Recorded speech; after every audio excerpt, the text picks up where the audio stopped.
Good morning, everybody. The morning is my favorite time of day. There's, for someone who sometimes gets burned when he walks into churches, there's something like very sacred about mornings that I really appreciate. And I love that I get to spend it all with you. And in that sacredness, I'm gonna invoke one of my favorite poets, Sam Sachs. I'm just gonna read this poem to you. It's a poem by Sam Sachs. It's called Butthole.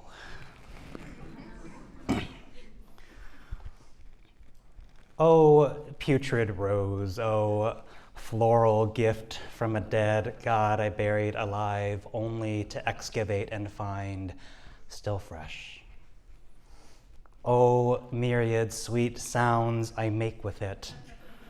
Trumpet, trombone, tornado, goblin. Oh, second mouth that gapes and swallows. Oh, second mouth that hungers for new tongue. Oh, stomach that rests so far from the colon but still calls him cousin. Oh, come, old world magic. Oh, small hungry prince. How many octaves can you tuba?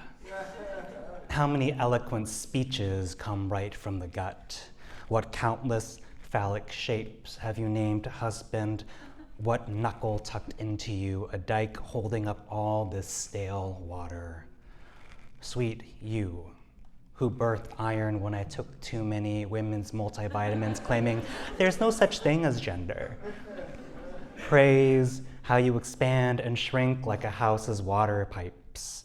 Praise how when you bleed, you're always trying to tell me something.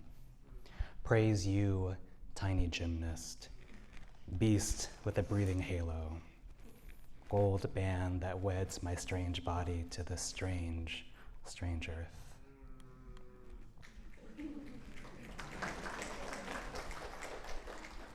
Hello.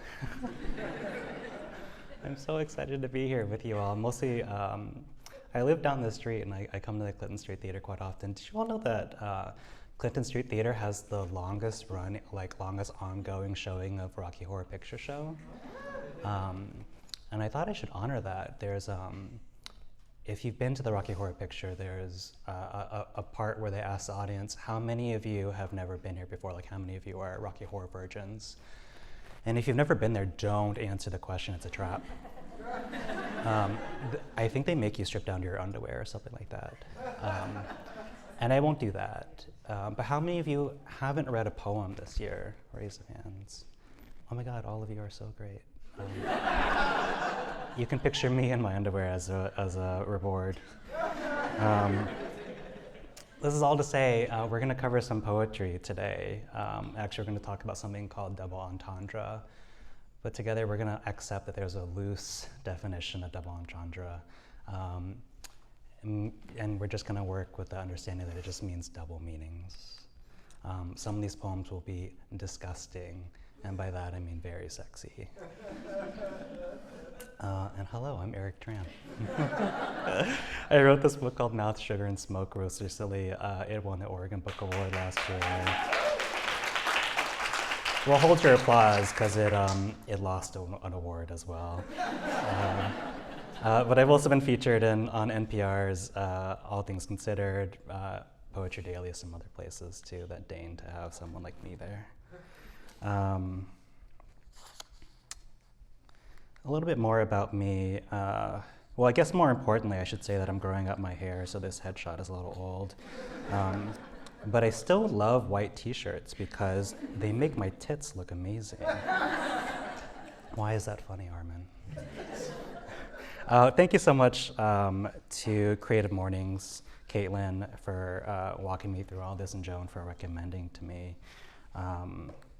It's pretty incredible that I get to be here with you all. So as mentioned, I'm a psychiatrist by training. I've been in med school for probably about 10 years or so. And I'm a poet by even more training than that.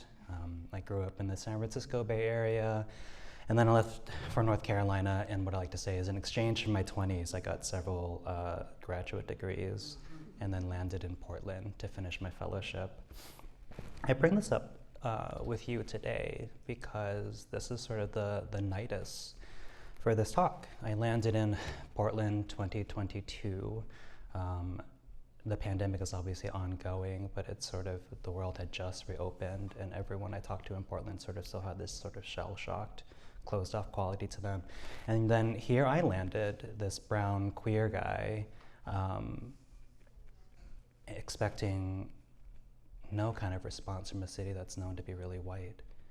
And yet, I was invited into so many spaces, including CreativeMornings, which is why I'm so grateful to be here. As mentioned, I do a lot of poetry readings. It was quite surprising to be involved in that. And then I became a co-leader for this group called the PDX Queer Asian Social Meetup. And every time we have a meetup, I expect probably like 3 or 4 people to show up, but then we always end up sort of exceeding capacity. And here's a picture of us being really cute, and by that I mean me being very cute.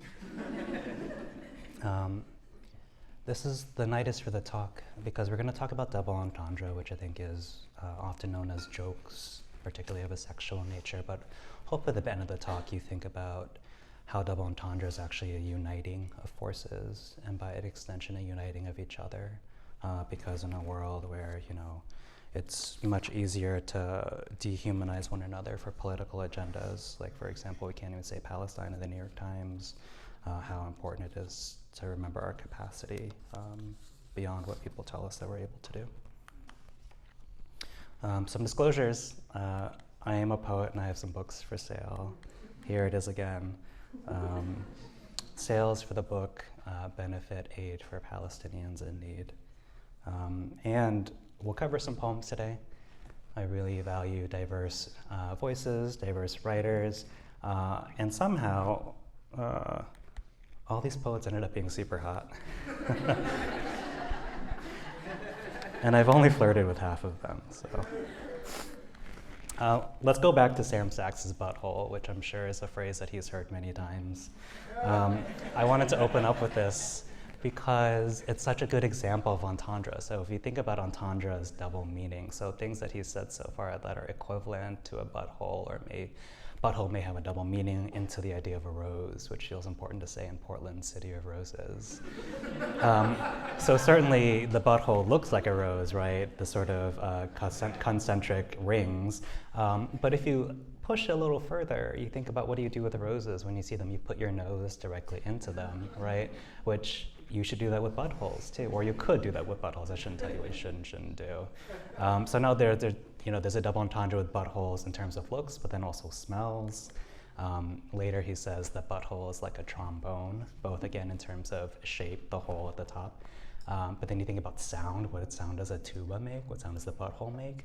And then what do you do with the tuba? You put your mouth on it and you blow as hard as you can. Sometimes there's finger movements involved too. And maybe that's something you should associate with buttholes as well. And then the final example I have is he likens in the last line buttholes to rings. And I love that Sam is talking about these really mundane objects. Sure, you could talk about buttholes as craters, as the rings of Saturn, as a black hole, something really lofty, but then you might never think about it again, because how often do you run into black holes, right? But you run into rings all the time. So what I hope you do today is, for those of you who wear wedding rings, you look at your finger sometimes today and you think, oh yeah, I really love my wedding butthole. And not as a cheap thing, but to think about how we elevate the butthole, right? Because now the butthole is something that signifies love. The butthole is something that we really value, something that we really cherish. And why is that not the case? It does so much for us. The next poem I have is an excerpt from The Language in Question by Benjamin Garcia. He has a mouth on him. Yes, bitch. But allow me this amendment.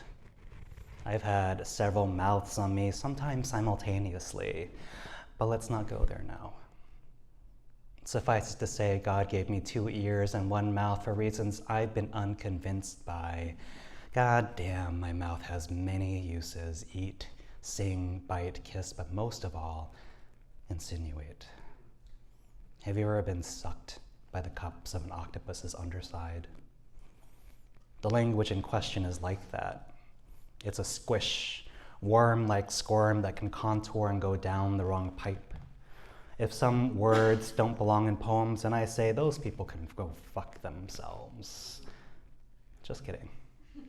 I don't really say that because they might actually enjoy it if they could only let themselves relax. Here's a word I thought I'd never have an occasion to use in a poem. Poppers. One with and even a no-vice novice could let the sphincter open just long enough for this octopus to pass. Uvula, violet, vulva. I love this poem for sort of teaching entendres because it's not a subtle poem in the same sense that entendres are not very subtle either. And that's the point of them. They're here to come to the forefront and in fact bring things that are otherwise unsayable to the forefront. In this poem itself, he says that the most powerful thing that his mouth can do, the most pleasurable thing that his mouth can do is insinuate, rather than outright say, but sort of say out the side of his mouth. Later, he says that the language in question is just like that. Language itself has the power to insinuate, to bring from the shadows into something, into the light. The language here is worm-like, but that itself could also be pretty phallic, right? Later, he brings up the word poppers, which is a sex paraphernalia that is technically illegal to use in sex, but he brings it to the forefront anyways. The next poem I have is from a longer section called Novena by Jacques J. Rancourt. Salve Regina. There's a pistol down my throat, a magazine cocked in my hand. See what I've done? I came to him in the night while my parents were sleeping, past amaryllises, past grapes frozen on the trellis. I came rosaries onto his chest. He was a gun, a game of Russian roulette. Laying on a moon like scorpions under a star-studded sheet, my breath dismantled, our barbs leaking venom. I brought this poem because entendre is not about comparing things that are too alike, right? Like if you compared a cock to a dildo, that wouldn't be pleasurable. It's exactly kind of saying the same thing. Entendre brings things in the shadow to the forefront that you otherwise would not expect to bring together. So in this poem, a pistol and a cock are kind of compared here, both something that you can put down your mouth and fillet, but then also the use of the word cocked to describe a gun also then brings the associations together. Later, he talks about coming rosaries, which are not things that I would have put together, but now you have this image of things dripping down someone's neck, of something that someone maybe toys with in times of distress. I bring this up to sort of lead to our last couple of poems. This is one by one of my favorite poets. It made quite the rounds during the Ferguson shootings. Maybe I'll read it to you first and then talk about it in a little bit. It's called, it's by Denez Smith. It's called Alternate Names for Black Boys. 1, smoke above the burning bush. 2, nemesis of summer light. 3, first son of soil. 4, coal awaiting spark and wind. 5, guilty until proven dead. 6, oil heavy starlight. 7, monster until proven ghost. 8, gone. 9, boy.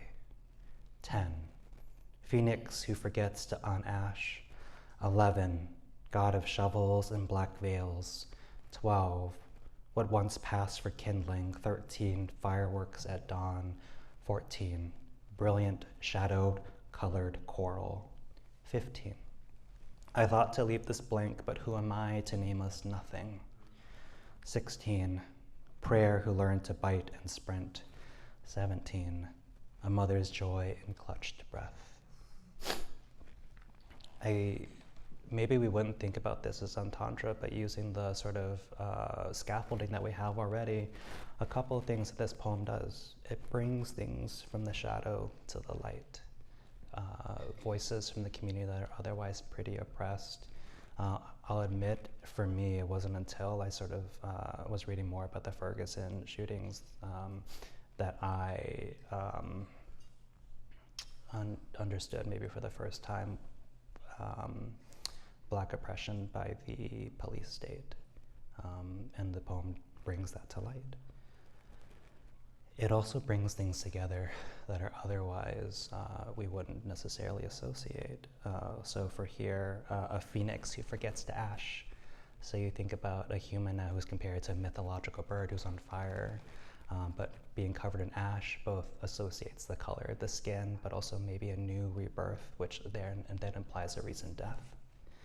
And a comparison to a mother's joy and clutched breath, guilty until proven dead, brings together associations that make sense now that we see them together, right? Like how often Black men in particular are targeted by the police. A mentor of mine said that all art should have this quality, that it should be surprising and yet inevitable. The last poem that I'll share by another poet today is by Kyle Carrero Lopez. I bring this up because I think often you might conflate entendre with euphemism, but I'm here to argue they are different and in fact opposite. Whereas entendre wants to bring things from the shadows into the light, euphemism is what we use when we're too scared to say what we need to be saying. In this poem, Kyle is making fun of euphemism. So in this poem, instead of saying Black, he uses POC, which is a more, I suppose, politically correct euphemism that feels safer. Black erasure. Nina Simone saying, POC is the color of my true love's hair, and they say POC don't crack. And let us bless gumbo, quimbumbo, and POC-eyed peas, and POC weddings, and broom jumps, and Dinesh Smith wrote, and even the POC guy's profile reads, sorry, no POC guys. And to flirt, men have asked if I'm POC where it counts. And hey, remember outcry over POC Rue in the Hunger Games, POC Hermione, POC James Bond, POC Spider-Man and Mary Jane. And when cops kneel on POC necks, the autopsies that come next can lie, can blame underlying conditions, and POC lives matter to the public about a week at a time. What I hope this presentation has done so far is to encourage you to not use euphemism, to think about entendre instead. If there are surprising yet inevitable associations that you have, particularly to one another, particularly to groups that you otherwise would ignore or minoritize further, how can you bring them together? How can you bring them towards the light? I'm going to close with one of my poems that I hope maybe enacts one of those ideas. This is called, well, it's a little too late now to tell you if you have kids, you should probably leave, but if you have kids, you should probably leave. This is called Party at Shit's House. It's from my friend McKinley.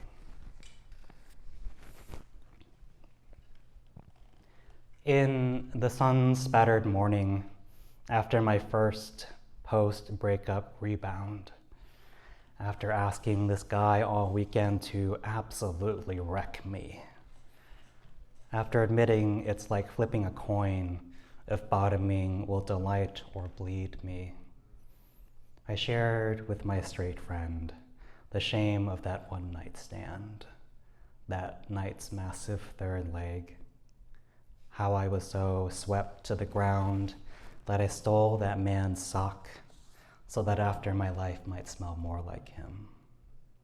That in that last, inevitable, enviable, elephantine careening towards the edge of blowing my load, I let my heart go free for the first time in months and shit myself and that man's still hard dick. And my friend, so loving and so straight, considered his regret black coffee and said, you know, you shouldn't show up to a party at shit's house and be upset when shit is there. But you don't know, I wanted to say. My rebound felt warmth spilling down his leg and asked if that was his cum leaking out. No, I had to say, that's me. The stink of me that has nowhere else to hide. You don't know, I wanted to say. I still think about this other man who fucked me too hard, and I didn't ask him to stop. Instead, I offered to blow him in exchange for a moment of relief. I remember licking blood and bowel off my teeth and was grateful for that escape. I never told you. Last year, another beautiful man forced his hands onto me, and I wanted nothing more than to be asleep. I mean, what use is a shit-eating grin when you could have silence instead? When that beautiful man left, I stripped down the bed and left the sheets to fall like kudzu across a starving field. I dreamt of them grabbing my legs and still managed to catch myself because, friend, I want to believe that you believe that I am strong in some ways that matter. I want my body to be known and somehow still mine alone. But maybe I want you to say, Eric, of course you're strong against what scares you most. Of course you're so beautiful and so stupid to think your body will ever be separate from mine. When we hold each other, no light will pass between us. I mean, we will hold each other how the moon holds up the night. So friend, I want you to bring your knuckles to my door. Tell me to answer it. I'll say, welcome, it's me, shit. I'll tell you how I haven't straightened up for company, but that there's cake in the freezer for moments like this. All you have to say is, yes, Eric, traffic was awful. We experienced such awful things together.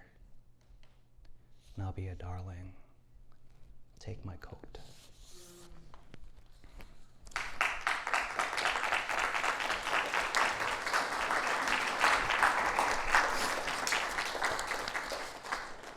Again, thank you all for having me today. It's such an amazing thing to think that I've arrived in such a generous city and I'm invited to be among such creative, generous people.